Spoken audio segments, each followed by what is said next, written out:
Grayson Grundhoefer, 365 Sports Football Analyst and more, Bearcast co-host, joins us on the show this afternoon.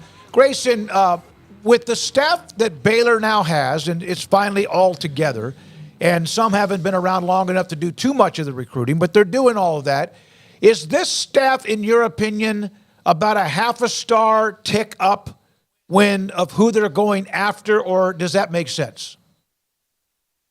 Yeah, I mean, I think I get what you're saying if you're talking about the guys that they're replacing. I assume that's what you mean. Yeah. And if you do mean that, I think that for just kind of looking at the broad picture, right, because I think this recent wave of hiring kind of skews the fact that Baylor also brought in, coaches earlier in the cycle as well, specifically Jake Spavital, who is one that, I think has been a very good hire up to this point. I think ultimately it's going to all come down to what happens on the field for that offense and how quickly the changes are made to go from wide zone to a spread air raid type offense.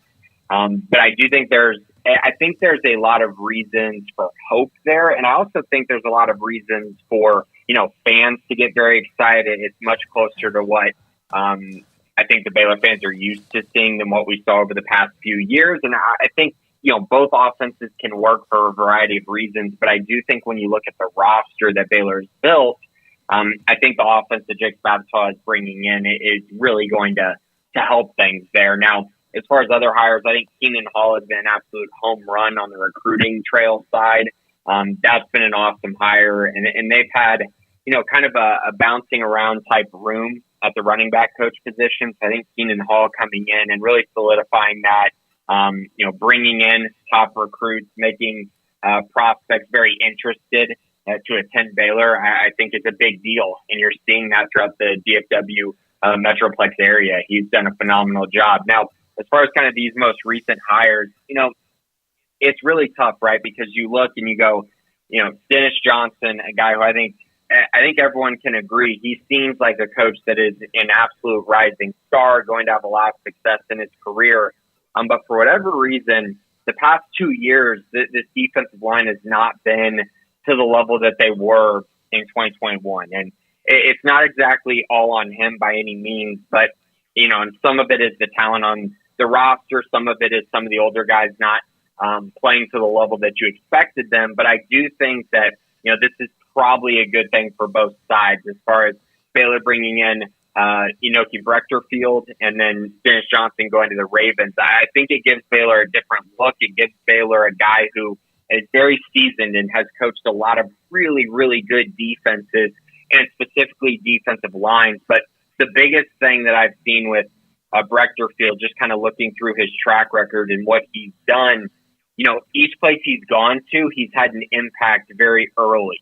You look at Washington last year, not just this year. Last year, they made a big jump from being just terrible up front to being really solid. And then we saw again this year, their defensive line was good enough for them to make it to a college football playoff, a national championship game. And I know it wasn't all about their defense by any means, but I think you could see them having an impact. You saw their impact in the game against Texas. So I do think he's a very good coach, and he's got history with Dave Aranda during his time at Wisconsin when he was very successful as well.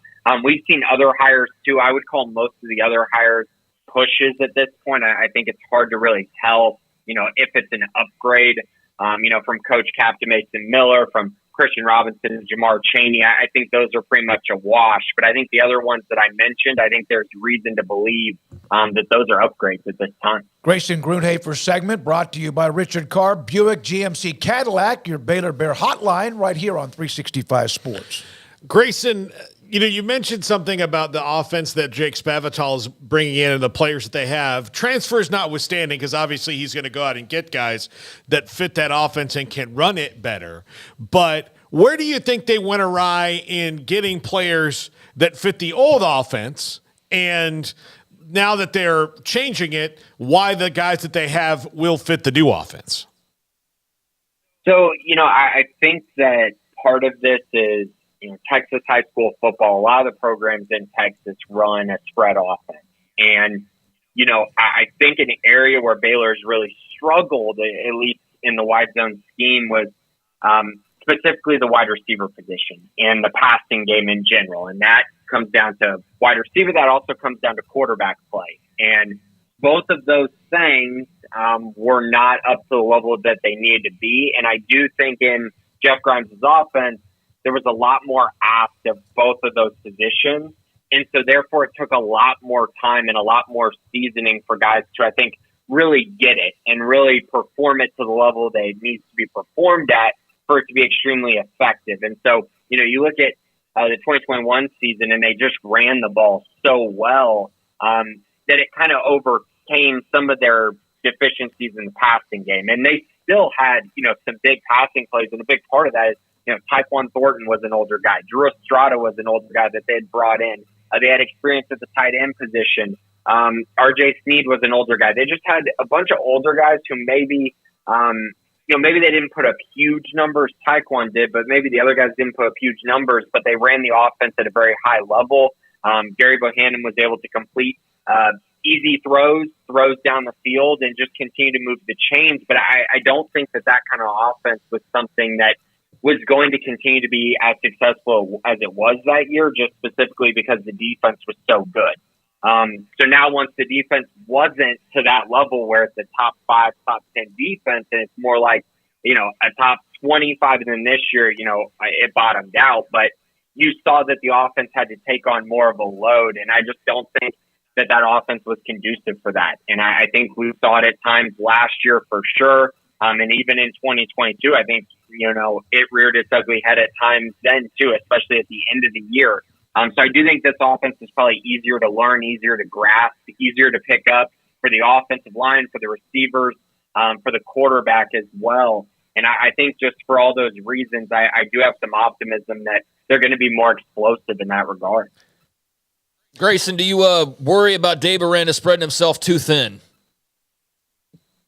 I'm not. And Craig, I know you've mentioned this a couple times, and I completely understand, the thought process of, okay, so he's going to be the head coach, basically the defense coordinator, and he's going to coach linebackers.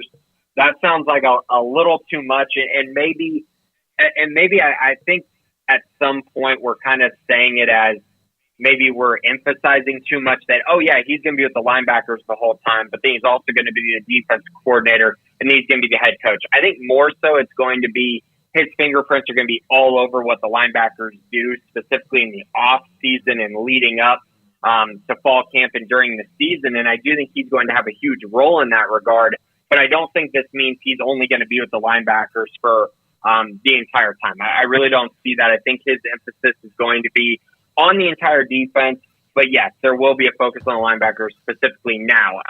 As far as the head coaching stuff, I think this is why you bring in a guy like Jake Spavital. This is why you bring in a guy like Jared Anderson. You're bringing in guys who have a lot of experience, whether it's as offensive coordinators or Jake Spavital as a head coach as well.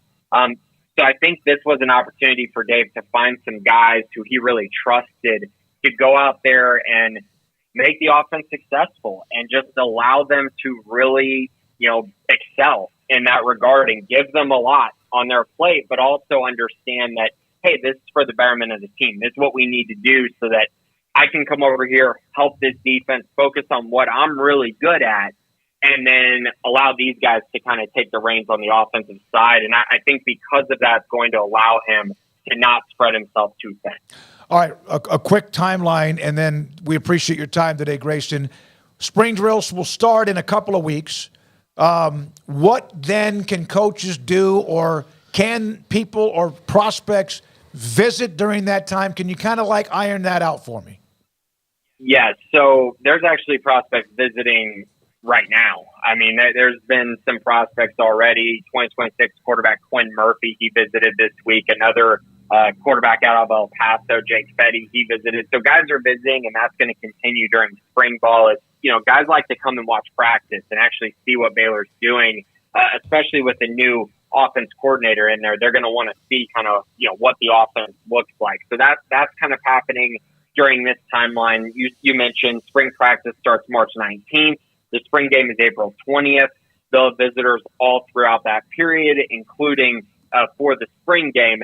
And then the weekend after the spring game is actually when Baylor's going to have their first official visit of the year. The hope is that that's not a very big one. The hope is that there's just going to be a few guys who can't make it to their summer official visits. They'll have those guys come on that April 26th date, I believe April 27th, something along those lines. They'll be there for that one. So that's kind of the timeline we have right now for the next month and a half.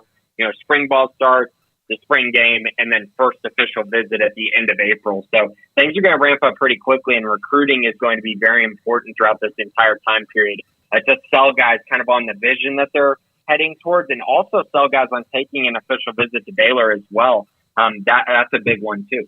Thank you, Grayson. Appreciate your time on Fridays around 3:45. Brought to you by Richard Carr Buick GMC Cadillac. When we come back,